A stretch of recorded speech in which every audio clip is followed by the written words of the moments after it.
লাভ করছি, কিন্তু আমাদের একটা বিশাল জাতীয় সমস্যা আছে পার্বত্য চট্টগ্রাম নিয়ে। বাংলাদেশ রক্তাক্ত যুদ্ধ করছে, এই জনপদে যুদ্ধ থামছে, কিন্তু ছাইচাপা তুষের মতো এক আগুন ধিকে ধিকে জ্বলতেছে। পাহাড় আর সমতলের জনগোষ্ঠীর মধ্যে সন্দেহ আর অবিশ্বাসের বাতাস লঘু হইয়া যায় না। আমি মাঝে মাঝে ভাবি, যারা রাষ্ট্র চালায় তারা কি আদৌ সমস্যাগুলো নিয়ে ভাবেন? কিভাবে এটা সমাধান করা যায় এটা নিয়ে ভাবেন? ভাবলে, আন্তরিকভাবে চেষ্টা করলে তো এই সমস্যা একেবারে দূর না হোক, অনেকটা তো সহনীয় করে ফেলা যায়। রাষ্ট্র সবসময় অপদার্থরা চালায়, তাই কখনো আমরা ভাবতেই পারি না সমস্যাকে দূর করতে হলে কি কি কাজ করতে হবে, কিভাবে সৃজনশীলভাবে সমস্যার সমাধান করতে হবে। আজ আমি পার্বত্য চট্টগ্রাম ইস্যু নিয়ে আলাপ করব। আমার আলাপে সব সমস্যার সমাধান থাকবে না, তবে অন্তত একটা বড় সমস্যার সমাধানের বিষয়ে আলাপ করব। আশা করি বাংলাদেশের আপামর জনসাধারণ, সমতল এবং পাহাড়ের জনগণ আমার এই আলাপটাকে গ্রহণ করবে। আসেন আল্লাহর নামে শুরু করি। এখন আলাপ হইতেছে আদিবাসী না উপজাতি এই বিষয় নিয়ে। আমি এই আলাপে এখনই ঢুকবো না, একটু টাচ করব আমার এপিসোডের একদম শেষ দিকে। আমার মতে সমস্যার মূলটা এই জায়গায় না, মূলটা মূলত দুইটা জায়গা, একটা স্থানীয় আর একটা আন্তর্জাতিক। আন্তর্জাতিক বিষয়টা আমি প্রথমে আলোচনা করব, কারণ পার্বত্য চট্টগ্রাম নিয়ে আলাপ করার সময় সেই আন্তর্জাতিক প্রবলেমটা, সমস্যাটা, যেখানে ভারত একটা গুরুত্বপূর্ণ ফ্যাক্টর, সেটারে মাথায় রাখলে আমাদের বিষয়টা বুঝতে সুবিধা হবে এবং সমাধানের পথটা ভাবতেও সুবিধা হবে। আসেন এই দুইটা বিষয় কি কি।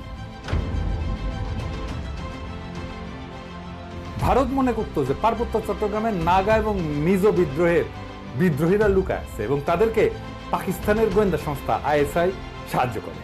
তো এইটার পাল্টা কর্মসূচি নেয় ইন্ডিয়া, যে পূর্ব পাকিস্তানকে দেশটার রাজনৈতিক মূল অংশ থেকে বিচ্ছিন্ন করবে। তো ভারত এইটার উল্টা কর্মসূচি নেয়, যে পূর্ব পাকিস্তানকে পশ্চিম পাকিস্তানকে বিচ্ছিন্ন করবে এবং এই কর্মসূচি নিয়ে আগায় যেতে। এবং এইটা নিয়ে আগায় যাওয়ার জন্য তাদের গোয়েন্দা মানে রকে সবুজ সংকেত দেয় ভারতীয় নীতি নির্ধারকে।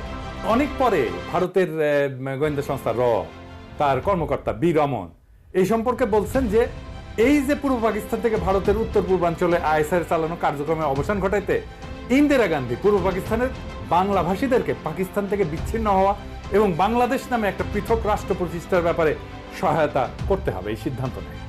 এটা বি রমনের বই লেখা। তো ভারতীয় তরফ থেকে বাংলাদেশের মুক্তিযুদ্ধে সংশ্লিষ্টতার একটা বড় উপাদান ছিল একটা বিশেষ বাহিনীকে পার্বত্য চট্টগ্রাম দিয়ে অপারেশনে পাঠানো। এই বিশেষ বাহিনীর নাম ছিল special frontier force. General Uban ছিল এই ফোর্সের প্রথম ইন্সপেক্টর জেনারেল। 1962 সালের শেষ দিকে এই ফোর্সটা গড়ে উঠছিল। 71 সালে এই জেনারেল উবানি ছিলেন মুজিব বাহিনীর প্রশিক্ষক। মুজিব বাহিনী কি জানেন তো? ছাত্রলীগ, যুবলীগ আর আওয়ামী লীগের যৌথ গেরিলা বাহিনী। এরা কিন্তু যুদ্ধ করেনি, আর আজকে তারা মুক্তিযুদ্ধের সিপাহসালার হয়ে গেছে। শুধু তাই না, উবান ছিল রক্ষী বাহিনীরও প্রশিক্ষক। তাইলে বুঝতে পারতেছেন তো যে ইন্ডিয়ার প্ল্যানটা কি এবং কিভাবে সে প্ল্যানগুলো সাজাচ্ছে তারা। এবং পার্বত্য চট্টগ্রামে যখন 71-এ চূড়ান্ত অপারেশন হয়েছিল, তখন মুজিব বাহিনী না, স্পেশাল ফ্রন্টিয়ার ফোর্স নামে ওই আনকনভেনশনাল বাহিনীকেও ভারতীয়রা পার্বত্য চট্টগ্রাম দিয়ে বাংলাদেশে ঢুকায় দেয়। এবং এই স্পেশাল ফ্রন্টিয়ার ফোর্স অনেক দিন থাকে, এমনকি 1975 পর্যন্ত থাকে পার্বত্য চট্টগ্রামে। তো এই ফোর্সের দায়িত্ব কি ছিল? যে পার্বত্য চট্টগ্রামে যে ভারত নিয়ন্ত্রিত মিজোরাম এবং নাগাল্যান্ডের স্বাধীনতা সংগ্রামী আছে তাদেরকে খুঁজে বের করে এবং নিশ্চিহ্ন করা। এখানেই শেষ না, এই স্পেশাল ফ্রন্টিয়ার ফোর্সের সাথে মুজিব বাহিনী পার্বত্য চট্টগ্রাম দিয়ে যখন অভিযান শুরু করে, এটা নভেম্বরের শেষ। এরা ত্রিপুরা রাজ্য থেকে পার্বত্য চট্টগ্রামের পানছড়িতে প্রবেশ করে নভেম্বরের শেষে। একদল চাকমা তাদেরকে অভ্যর্থনা জানাইতে যায়, হ্যাঁ, মনে করছে তাদের মুক্ত করতে আসছে। এদের জন্য একটা খাসিও নিয়ে গেছিল বেচারারা। আহারে, মুজিব বাহিনী ও স্পেশাল ফ্রন্টিয়ার ফোর্স এই সদস্যদের খাসিটা নিছে, কিন্তু অভ্যর্থনাকারী সবাইকে হত্যা করছে। তারপর তারা পানছড়ির পাহাড় গ্রামগুলোতে হামলা শুরু করে, বাড়িঘর লুটপাট করে, আগুন লাগায় দেয়, সামনে যাকে পায় তাকেই হত্যা করে এবং মেয়েদেরকে ধর্ষণ করে। তাদের হামলায় পানছড়িতে ওই দিনই নিহত হয়েছিল 32 জন নিরীহ পাহাড়ি। তারপর তারা পানছড়ি থেকে খাগড়াছড়ির দিকে রওনা হয় এবং যাওয়ার পথে 176টা বাড়িঘর জ্বালায় দেয়। 14 ডিসেম্বরেও তারা 22 জনকে হত্যা করে। এই ছিল আওয়ামী লীগের মুজিব বাহিনীর মুক্তিযুদ্ধ। এটাই তাদের কন্ট্রিবিউশন। বাংলাদেশ থেকে ভারতীয় সামরিক বাহিনী চলে যাওয়ার সময় তাদের সেনাবাহিনীর এই স্পেশাল ফ্রন্টিয়ার ফোর্সকে রেখে দেওয়া হয় কক্সবাজারে। 72 সালের জুলাই পর্যন্ত পার্বত্য চট্টগ্রামে অপারেশন চালায়, তারপরে তারা প্রত্যাবর্তন করে। কিন্তু সবাই যে চলে গেছিল তা কিন্তু না, কারণ মুজিব যেদিন জয় বাংলা হয় না 1975-এ, ওই সময় পার্বত্য চট্টগ্রামে অপারেশন চালানো একটা ভারতীয় হেলিকপ্টার বিধ্বস্ত, রেকর্ড রে ভাই। মুজিব মূলত পার্বত্য চট্টগ্রামকে ভারতের হাতে তুলে দিচ্ছে। আমি আর সেই ইতিহাসে ইন্ডিয়ার একটা দুর্বল জায়গা আছে চিকেন নেক, তাই না? আপনারা জানেন, যেটা দখল নিতে পারলে সেভেন সিস্টার জয় বাংলা হয়ে যাবে, আলাদা হয়ে যাবে।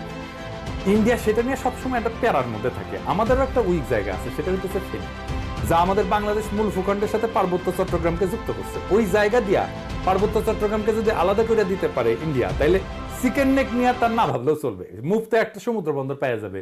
তাই সে পার্বত্য চট্টগ্রামের সবসময় বিচ্ছিন্নতাবাদীদেরকে অকাতরে সাপোর্ট দেয়, শান্তি বাহিনীকে সাপোর্ট দিচ্ছে, কুকিজিনদের সাপোর্ট দেয়। তারা জানে পার্বত্য চট্টগ্রাম যদি বিচ্ছিন্ন হয়ে আলাদা রাষ্ট্র হয়ও, তাইলে এই ল্যান্ড লক একটা অতি অল্প জনগোষ্ঠীর ভূখণ্ডের ইন্ডিয়ার উপরে সর্বাংশে নির্ভর করা ছাড়া আর উপায় নাই। আর ওই অংশটা ইন্ডিয়া খাইয়া ফেলতে কোনো সমস্যা নেই। তবে আমরা এই সমস্যার কথা কম বেশি সবাই জানি, যে দ্বিতীয় যে সমস্যা, যেটার কথা আমরা একেবারেই জানি না, আলাপ করি না, সেই সমস্যাটা কি? আসেন সেটা নিয়ে আলাপ। এটা খুবই জটিল এবং কম আলোচিত সমস্যা। এই প্রসঙ্গে আমি আর একটা আলোচনা করেন আপনাদের বুঝতে সুবিধা। হংকং আর চায়না নিয়ে এই দুইটা ভূখণ্ড কিন্তু একই দেশের হইলে সিস্টেম আলাদা, অর্থনৈতিক সিস্টেম আলাদা। হংকং অশান্ত না? আপনি একই দেশের দুইটা সিস্টেম করলে সেটা অশান্তির একটা বীজ হয়ে থাকে, যদি খুব ভালোভাবে ম্যানেজ করা না যায়। কারণ দেশ বা রাষ্ট্র একটা শরীরের মতো, এটার একটা রাজনৈতিক অর্থনৈতিক সংহতির দরকার পড়ে। ইকোনমিক সিস্টেম আলাদা হইলে রাজনৈতিক সংহতি রক্ষা করা দূর হয়ে যায়। কেন? মার্কস বলছেন যে রাজনীতি হচ্ছে অর্থনীতির একটা ঘনীভূত রূপ। অর্থনীতি যেমন, সেটাই রাজনীতি হয়ে দেখা দেয়। কথাটা খুবই সত্য কথা। একটা দেশের ইকোনমি যেমন, তার রাজনীতিটাও তেমন। এটা নিয়ে পরে আবার বিস্তারিত আলাপ করা যেতে পারে, কিন্তু আপাতত আজকাল আলাপের জন্য এইটুকু জানলেই চলবে। পার্বত্য চট্টগ্রামের ইকোনমি কি আলাদা? হ্যাঁ, আলাদা। ওদের ইকোনমি ভূমি নির্ভর। ওদের বর্তমান ভূমির মালিকানা ব্যবস্থা খুবই জটিল এবং বহুমুখী একটা কাঠামোর উপর প্রতিষ্ঠিত, যা ঐতিহাসিক, সামাজিক, সাংস্কৃতিক এবং প্রশাসনিক অনেকগুলো কারণের মিশ্রণ।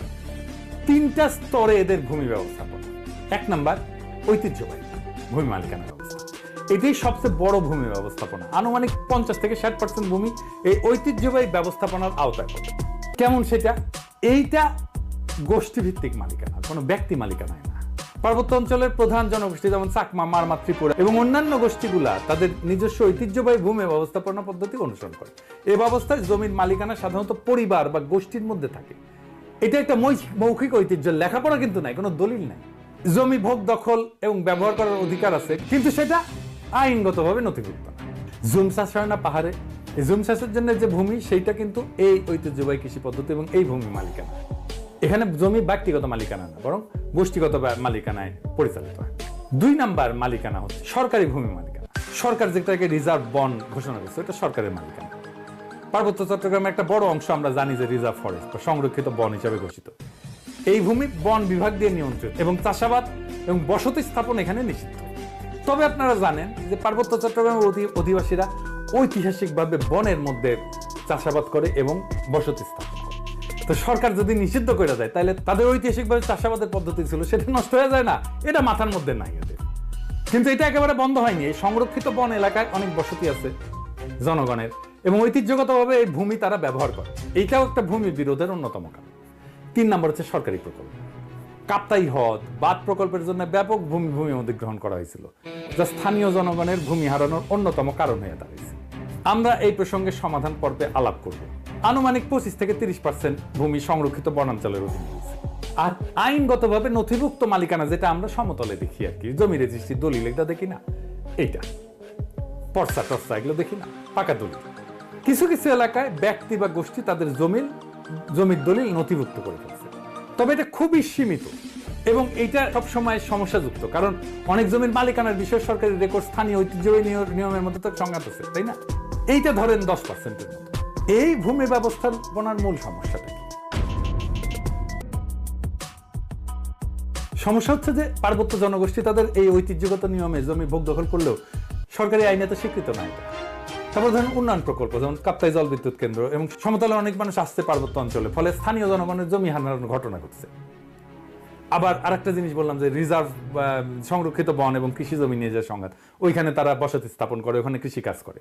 সমতলের অনেকে বলে যে আমরা কেন পার্বত্য চট্টগ্রামে গিয়ে জমি কিনতে পারবো না, ওরা তো এসে সমতলে জমি কিনতে পারে। সমস্যা বুঝছেন তো? আপনি কার কাছ থেকে জমি কিনবেন? দলিলই তো নাই, দলিল তো মুখে মুখে।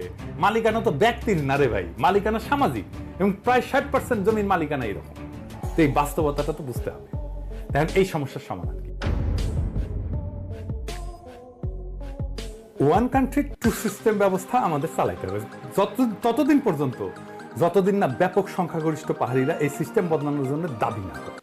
আমরা এই ব্যবস্থার জন্য হংকং এর অভিজ্ঞতা, স্কটল্যান্ড, উত্তর আয়ারল্যান্ডের অভিজ্ঞতা কাজে লাগাতে পারি।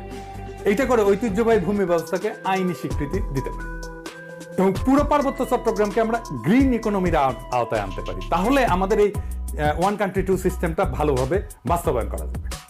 অর্থনৈতিক উন্নয়ন আর স্বাতন্ত্র্য 2 লক্ষ্যই অর্জিত হবে। পার্বত্য চট্টগ্রামে ব্যাপক অর্থনৈতিক উন্নয়ন করলে, পাহাড়িদের আয় আর জীবনযাত্রার মান বাড়াইলে বেশিরভাগ সমস্যার সমাধান হয়ে যাবে। আসেন এই গ্রিন ইকোনমিটা কি আর কিভাবে এটা ইমপ্লিমেন্ট করা যায় সেটা দেখি, বাস্তবায়ন করা যায়।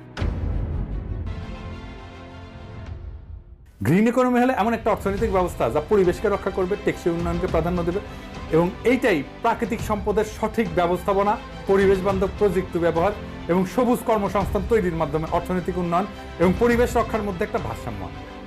এবং আমরা পার্বত্য চট্টগ্রামকে যদি একটা সংরক্ষিত এলাকা বলে ঘোষণা দিয়ে গ্রিন ইকোনমির আওতায় নিয়ে আসি, তাহলে অনেকগুলো সুবিধা পাবো। স্বাতন্ত্র্য রক্ষা তো হবেই, পাশাপাশি অর্থনৈতিক উন্নয়ন সম্ভব হবে।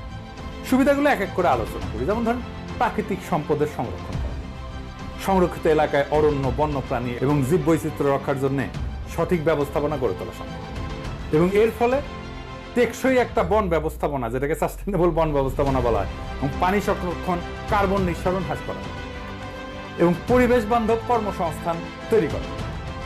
কিভাবে? ধরেন ইকো ট্যুরিজম, জৈব চাষাবাদ, প্রাকৃতিক পণ্য উৎপাদন এবং স্থানীয় কারুশিল্পের মাধ্যমে স্থানীয় জনগণের জন্য কর্মসংস্থান সৃষ্টি করা।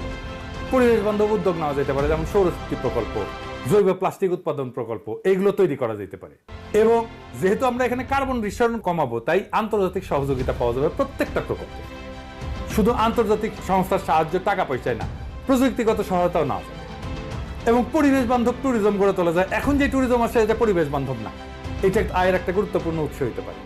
আর সামাজিক উন্নয়ন জনসাধারণের, যেমন ধরেন স্থানীয় জনগণের শিক্ষা, স্বাস্থ্য এবং আর্থিক অবস্থার উন্নতির জন্য প্রকল্প নেওয়া যেতে পারে, যেটা তাদের জীবিকার বিকল্প উৎস হিসেবে কাজ করবে। যারা বনাঞ্চলে কাজ করতেছে, যারা বনাঞ্চলে আবাদ করতেছে বা বাসস্থান করতেছে, তাদের জন্য একটা বিকল্প, একটা কর্মসংস্থানের উৎস আমাদের খুঁজে বের করতে হবে। এবং স্বাতন্ত্র্য রক্ষার জন্য এই প্রত্যেকটা প্রকল্পে স্থানীয় সম্প্রদায়ের অংশগ্রহণ নিশ্চিত করতে হবে। স্থানীয় জনগোষ্ঠীকে সিদ্ধান্ত গ্রহণ এবং ব্যবস্থাপনা অংশীদার করে ফেলতে হবে। তাদের ম্যানেজমেন্টে পার্টিসিপেশন ছাড়া আমরা কোনো কাজ করব না। তাদের সাংস্কৃতিক ঐতিহ্য এবং জীবনযাত্রাকে সম্মান জানায় উন্নয়ন পরিকল্পনা করতে হবে সবসময়। সংরক্ষিত এলাকাকে বিভিন্ন জোনে ভাগ করা যেতে পারে, যেমন ধরেন কোর জোন, যেটা সম্পূর্ণ সংরক্ষিত এলাকা, যেখানে মানুষের প্রবেশ সীমিত থাকে। বাফার জোন, যে কিছু নিয়ন্ত্রিত কার্যক্রম, যেখানে ইকো ট্যুরিজমটা চালাবো। আমরা ইকো ট্যুরিজম সব জায়গায় চালাইতে দেবো না এবং এখানে গবেষণাও করবো। এবং sustainable use zone, third zone, যেখানে পরিবেশ বান্ধব চাষাবাদ, কারুশিল্প এবং অন্যান্য কার্যক্রম পরিচালনা করা যায়। এবং একটা কঠোর আইন, পরিবেশ সুরক্ষা আইন লাগবে ওইখানে।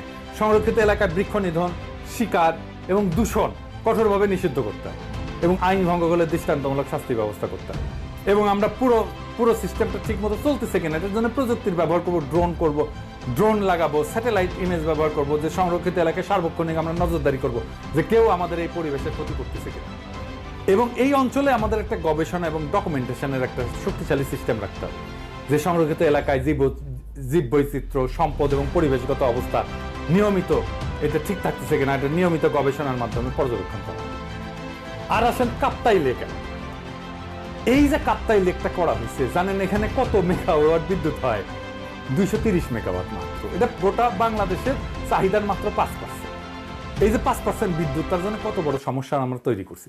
আমরা যদি ঘোড়াশাল বিদ্যুৎ কেন্দ্রের কথা চিন্তা করি, ঘোড়াশাল বিদ্যুৎ কেন্দ্র 950 মেগাওয়াট বিদ্যুৎ উৎপাদন করে, তার মানে 4 গুণ এই কাপ্তাই লেকের চাইতে। তাইলে আমি এটা আসলে রাখবো কেন? এই কাপ্তাই বাঁধ ভেঙে দিয়ে আমরা জমি উদ্ধার করলে কি সমস্যা? এটা ভেবে দেখতে হবে। এটা নিয়ে আমাদের সিরিয়াস চিন্তা করতে হবে যে আসলে আমরা কাপ্তাই বাঁধটা রাখবো কিনা। একটা দীর্ঘস্থায়ী প্রবলেমের সমস্যার সমাধান করতে কাপ্তাই লেক থাকবে না। কাপ্তাই লেকের দরকার কি? আমাদের তো দরকার নাই।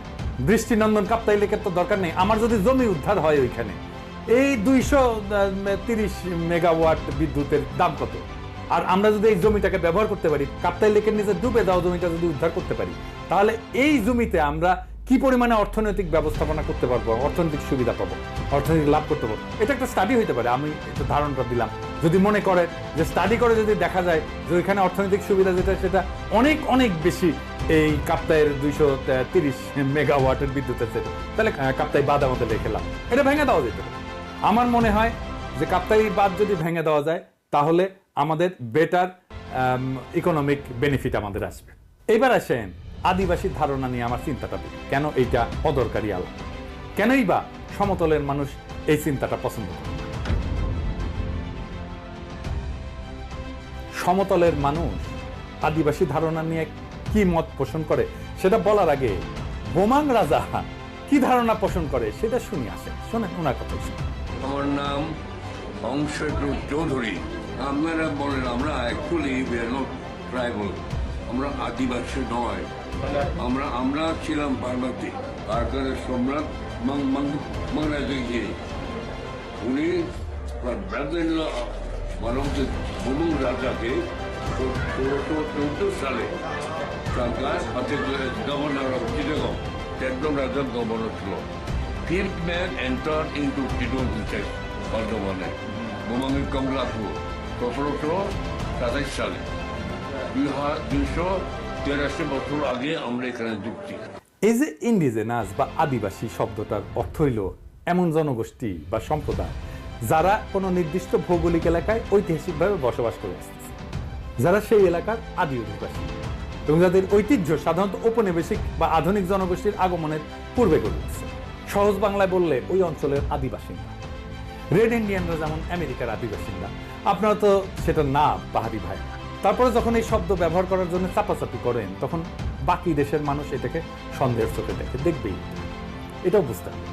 তারা জানে আদিবাসীরা যদি দাবি করে যে তাদের মানবাধিকার লঙ্ঘিত হচ্ছে তাহলে আন্তর্জাতিক সম্প্রদায় তাদের আলাদা রাষ্ট্রের দাবিকে সমর্থন জানায়, সেই দাবিকে মেনে নিতে বাধ্য করতে পারে। আর আপনাদের তো জুম্মল্যান্ড সংক্রান্ত দাবি আছেই, আর ইন্ডিয়ার তো ফুসলানো আছেই, তাই না? এবং ইন্ডিয়া তো চাই এটাকে আলাদা করে নিয়ে একটা আলাদা তাদের মধ্যে খেয়ে ফেলবে। তো সন্দেহ তো যৌক্তিক। আপনারা যদি মনে করেন আদিবাসী শব্দটা আপনাদের আলাদা সুবিধা দেবে, আপনি বাংলাদেশ রাষ্ট্রের কাছে চান সেই সুবিধা, তাইলে আলাপ তো করা যেতেই পারে। কিন্তু সে আলাপে না যায় যদি বলেন কিছু আকাশে কি সুন্দর চাঁদ উঠিছে, তাহলে হবে। পাহাড়ে সবাই যেমন বিচ্ছিন্নতাবাদী না, এটা যেমন সত্য, তেমন সমতলের সবাই আপনাদের ব্যাপারে ইনসেনসিটিভ বা অসংবেদনশীল না, এটাও তেমন সত্য। তাই আসেন দুই পক্ষকেই বলি, সংঘাত আর অবিশ্বাসের কালকাটায় আমরা নতুন ইতিহাস গড়ি। হাসিনা বিরোধী লড়াইয়ে পাহাড়ি ভাই বোনেরা আমাদের কাঁধে কাঁধ মিলায় লড়াই করছেন। আমরা এই ঐতিহাসিক ঐক্যকে সাথে নিয়ে আগায় যাই। আমরা এমন এক বাংলাদেশ গড়ে তুলি যার গর্বিত মালিক হবে হিন্দু, মুসলমান, পাহাড়ি, সমতলী, চাকমা, বাঙালি সকলেই। বৈচিত্র্যের মধ্যে আমরা গড়ে তুলব এক মহান ঐক্য, এক নতুন বাংলাদেশে, যে বাংলাদেশের স্বপ্ন দেখেই জুলাই আগস্টের হাজারো শহীদেরা চোখ মুছছিল, শেষ নিদ্রায় গেছিল।